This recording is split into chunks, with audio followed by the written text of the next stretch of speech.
alienação parental. É isso mesmo, doutor? O que é isso aí? Nome esquisito? O que é? A alienação parental ocorre quando há interferência na formação psicológica da criança e do adolescente por parte do genitor, né, que detém a guarda, ou de quem detém a vigilância dessa criança ou adolescente, né? Não necessariamente o genitor, pode ser os avós, um outro parente que detenha a vigilância sobre essa criança. Mas ela tem uma interferência na formação psicológica? Exatamente. É isso? Isso, exatamente. Então, vamos dizer assim, é um crime que não precisa ser cometido somente por ele ou por ela, né? Isso. Pode ser cometido por quem mais? Quem detenha a vigilância... Avó, quem tem a guarda da criança, autoridade, tutor, guarda, vigilância. Exatamente. Mas, falando em uma palavra bem fácil para que o telespectador possa compreender, como que é, doutor? O casal está separa, a criança fica, exemplo, com a mãe, e aí? Aí acontece muitas vezes o que o nosso amigo Israel aí fez a pergunta, né? A criança está de guarda da mãe e a mãe fica denegrindo a imagem do pai para o filho, né? Dizendo, seu pai não presta, seu pai se abandonou, seu pai batia em mim, e fazendo aí entre a caveira do pai para o filho, né? Então, essa é uma lei que é uma lei agora, de agosto, 26 de agosto. 26 de agosto de 2010, é recentíssimo. Setembro, outubro, novembro, nós estamos com praticamente, vai fazer 3 vezes essa lei. Não fez 3 meses isso. Olha só, hein, você que está em casa, nós estamos levando, Justiça Cidadã está levando uma lei recentíssima, que irá fazer 3 meses, chama alienação parental. Doutor Fábio está explicando aqui, hein. Então, doutor Fábio, que formas que a gente pode, aqui eu vejo, realizar uma campanha para desqualificar a conduta do genitor no exercício da paternidade ou maternidade. Isso é um crime de alienação parental. Isso, o artigo 2º, né, da lei, salvo engano, o artigo 2º, ele exemplifica algumas hipóteses de alienação parental. Dentre elas seria a campanha para desqualificar a figura do genitor. Essa campanha exatamente é fazer a caveira, é falar que olha que seu pai não vale nada, seu pai não presta. É exatamente isso? Isso, é dessa forma, de uma maneira constante. Por isso fala campanha, é uma maneira mais constante. Então todo dia fala alguma coisa mal do pai, denigre a imagem do pai. Dificultar contato com a criança e do adolescente com o genitor. É também? Exatamente. Parece-me que é muito comum, hein? Ou seja, o casal quando se separa, eles usam o filho para que possam aí ter um proveito, né? Então eles dificultam esse contato da criança, do filho, com o outro congenitor, né, doutor? Exatamente. Essa é uma das maneiras até bastante corriqueiras, né, que acontecem na separação de casais. Justamente quem detém a guarda cria empecilhos para que o pai faça visitas, por exemplo, né?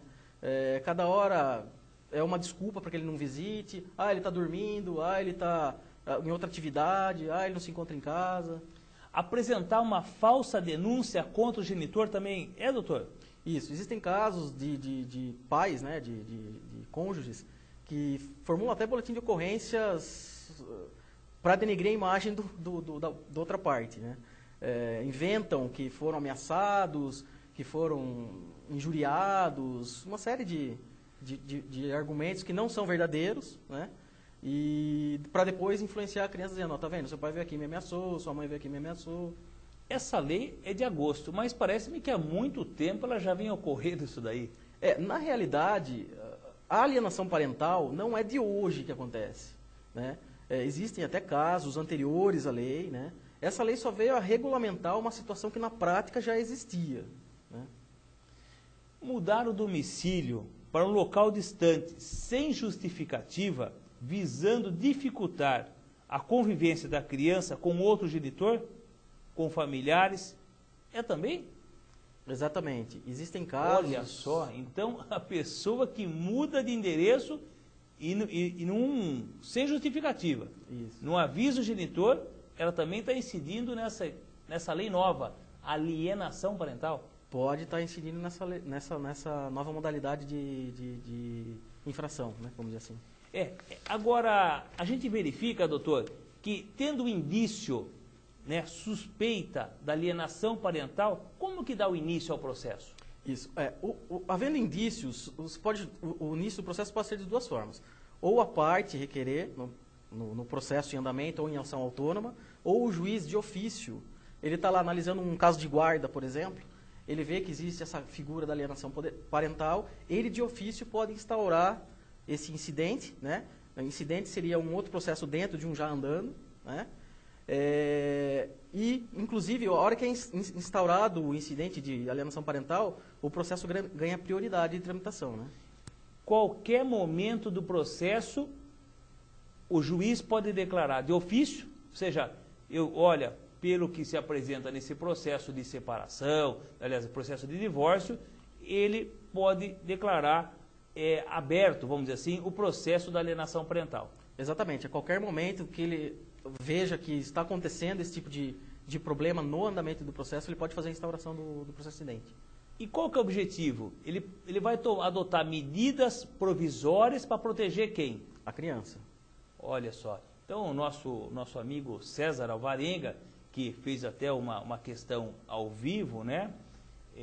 Não ao vivo, ele foi ele caminhou o telefonema para que todos pudessem ouvir. É exatamente o que o César nos colocou. Isso. Que essa lei nova, César, então, tem o objetivo de preservar a integridade psicológica da criança e do adolescente. Em face do quê? Em face desse joguete, porque o que ocorre muito, o casal, eles pegam um filho e ficam nesse joguete para ter um benefício próprio. Muito triste isso aí, não? Exatamente. Infelizmente, a mentalidade dos casais, 90% dos casais que se separam, eles utilizam o filho ou como arma ou como escudo. Agora, isso daí agora está regulamentado. Sim. Como que se prova isso daí, doutor? Há feito um laudo, quando há indício da prática de um ato de alienação parental, o juiz pode solicitar uma perícia psicológica ou biopsicossocial? Isso. Identificando o problema, né, no decorrer do processo ou em ação autônoma, vai-se nomear um perito habilitado, né, para que se faça todo um laudo psicológico e biopsicossocial, né? Eles têm até um prazo de 90 dias para se fazer esse levantamento, né? E municiado dessas informações, o juiz vai ver o que é melhor, qual a melhor medida a ser aplicada para a defesa da criança. Então, suspeita da existência de um ato de alienação parental. Vamos colocar isso aqui para que o telespectador que está lá em casa acompanhando Justiça Cidadã, ele saiba como que é o trâmite desse processo da alienação parental. Olha, você que está em casa, manda a tua pergunta. 3247-1010. Olha como é fácil. Né, Dito? 3247-1010. O Dito é o filho do Babu, hein? Ah, Dito, você é danado. Muito bem.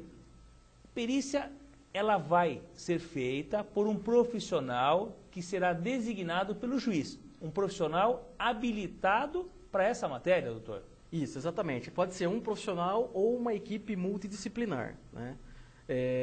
Ele tem que ser habilitado para a identificação especificamente de alienação parental. Agora, como que ele vai fazer, esse perito vai fazer essa análise? Vai ser somente entrevistando a criança ou vai conversar com as partes? Não, ele vai conversar com a família, muitas vezes fazer um levantamento de antecedentes dessa família, como está sendo o processo de separação, por que houve o procedimento de separação, né?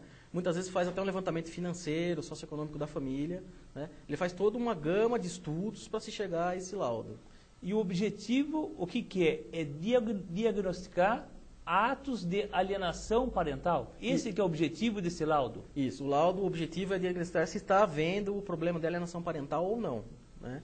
Para se dar uma base para o juiz poder analisar e julgar. Existindo alienação parental, ou seja, o perito designado pelo juiz, ele faz o laudo pericial, ele constata realmente a existência de atos de alienação parental praticado ou por ele ou por ela, vamos dizer assim. Sim. O que resulta, doutor? Aí... Porque quem está em casa quer saber, puxa vida, então já sei o que é alienação parental, bacana, mas dá no quê? Exatamente. Identificando, analisando e verificando que existe alienação parental, a lei prevê algumas penalidades a serem aplicadas para quem for o alienante. Então não é uma leizinha que veio aqui, mais uma daquela, uma lei morta, que veio para refrescar, não. Essa é uma lei que ela joga duro.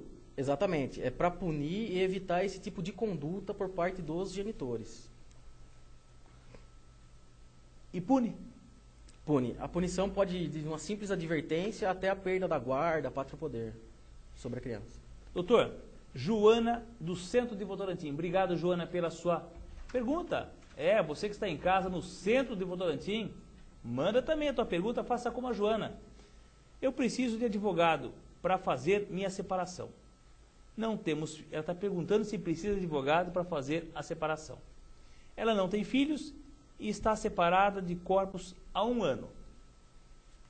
Olha, Joana, na realidade, assim, você não vai fazer mais separação, agora você vai fazer o divórcio. Né? O divórcio, então, já faz não existe direto. mais separação, Vai fazer o divórcio direto. Se você está me dizendo que ela é separada e não tem filhos... Ela não tem filhos e está separada de corpos há mais de 1 ano.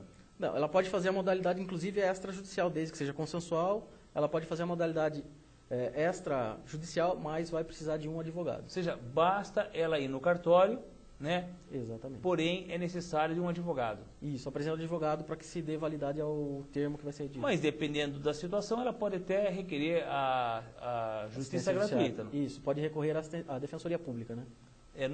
Aqui seria... Aqui é assistência judiciária, assistência convênio judiciária, com a OAB. Exatamente. Então, aqui, Joana, você poderia socorrer da assistência judiciária gratuita, por tendo em vista que Votorantim ainda não tem a Defensoria Pública, aí, então, a Ordem dos Advogados do Brasil, ela vai designar, né, um advogado para que faça o papel do defensor público. É isso, doutor? Exatamente. Célio da Vila Garcia. Obrigado, Célio, pela sua participação, hein? Ele pergunta, doutor Fábio, como é calculado o valor da pensão alimentícia? Se a pessoa tem mais de um filho em casamentos diferentes, como que é calculada a pensão? Não existe uma fórmula exata de calcular, Célio. Primeiro nós precisamos ver o binômio possibilidade e necessidade, né? Eu não posso arbitrar uma pensão que seja muito alta que você não consiga pagar. Geralmente se faz, quando a pessoa é empregada, é o porcentagem sobre o salário, né? Aí teria que equacionar a quantidade de filhos, famílias, no seu caso, que são filhos com mulheres diferentes, né? A sua realidade econômico-financeira. Não existe uma fórmula exata. Doutor Fábio, Flávia do Condomínio Sunset. Obrigado, Flávia, pela sua participação, hein? Olha, Condomínio Sunset sempre presente conosco, hein? Vamos ver o Mont Blanc, quero ver o Condomínio Mont Blanc. Está lá conosco também, que tem Supermídia. A Flávia pergunta, obrigado, Flávia, pela sua participação, hein? Tem uma filha de 8 anos e o pai não paga a pensão nem a visita faz 4 anos. Que pai, hein? A qualquer momento a qualquer momento ele pode reivindicar seu direito como pai? Como funciona isso? Meu objetivo não é prejudicá-lo, nem a minha filha. Flávia, né? É a Flávia. Flávia, veja bem, ele pode a qualquer momento reivindicar o direito de visitas dele, como você pode reivindicar o direito da menina à pensão alimentícia. E uma coisa não está vinculada à outra. Não está vinculada à outra. Eu acho importante, inclusive, que o pai tenha contato com seus filhos, né? Nada impede vocês, de forma amistosa, amigável, entrarem num acordo que ele faça as visitas de forma regular e, de repente, faça um acordo que ele pague uma pensão condizente com a manutenção da menina. O senhor, como pai, não como advogado, o senhor acha importante, mesmo no processo de separação, né, que o filho ou a filha tenha contato com o pai, em especial na formação, no caso aqui da Flávia, né, da filha da Flávia, que tem 8 anos, o senhor acha que isso, na formação dessa criança, é importante? Eu diria que é importantíssimo, é fundamental. Hoje você vê muitos jovens, você sai para a rua, você vê muitos jovens aí largados na droga, no álcool, né? Nós temos casos aí de prostituição, né? Então hoje, criança sem uma família com forte base, presença do pai, presença da mãe, acaba se deturpando, infelizmente, para esse lado. Agora, e isso não ocorre só nas famílias mais humildes, né, doutor?